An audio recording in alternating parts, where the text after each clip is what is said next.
Сотрудники – это важный и ценный актив компании. У каждого есть взлеты и падения, удачные и неблагоприятные дни, которые сказываются на качестве работы.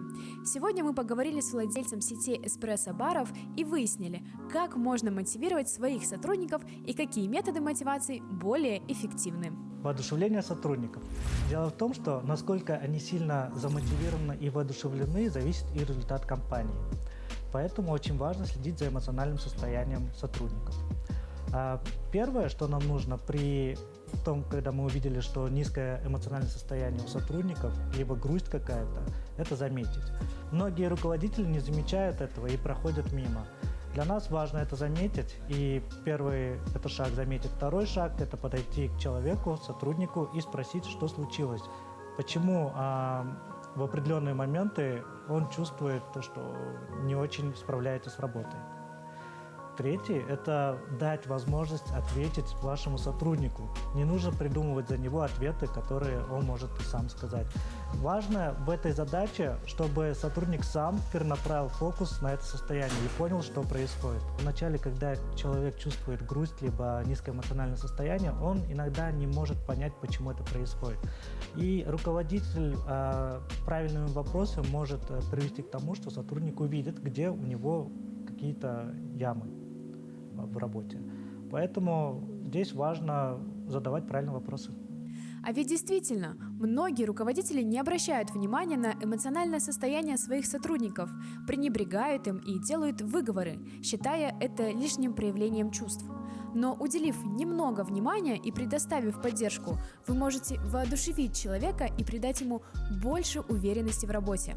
Ведь это одна из основных задач настоящего руководителя. Существует два вида мотивации – материальная и нематериальная. При материальной мотивации, то есть человек, когда делает определенный план, выполняет, мы ему даем какую-то премию, либо надбавку на его зарплату, либо проценты. А также есть нематериальная мотивация.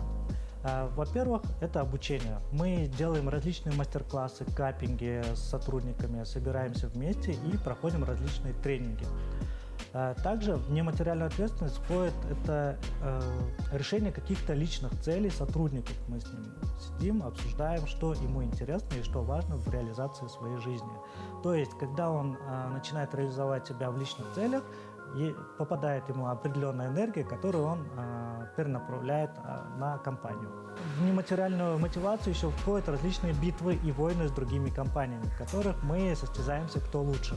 Это тоже добавляет определенную изюминку и энергию сотрудникам. Например, крупнейшая британская компания Screwfix мотивирует своих сотрудников, поддерживая корпоративную культуру, основанную на честности. Каждые 2 недели подчиненным предоставляется право выражать начальству свое мнение по любому поводу, без правил и ограничений. Благодаря этому сотрудники никогда не скажут, что к их мнению не прислушиваются. С таким подходом проблемы редко остаются без внимания. Диалог между руководством и подчиненными не прерывается, а люди чувствуют свою значимость для компании.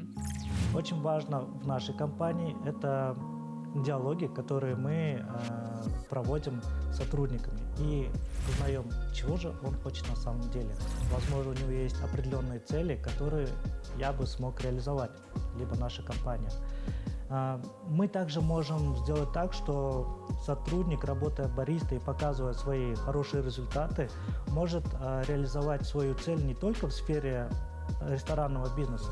Возможно, он классный веб-дизайнер, возможно, он рисует классно и делает необыкновенные татуировки. И мы, как компания, можем посодействовать ему в реализации своих целей и открыть свой бизнес. Таким образом, через 5 либо 10 лет мы можем сделать так, что у нас будет корпорация различных компаний.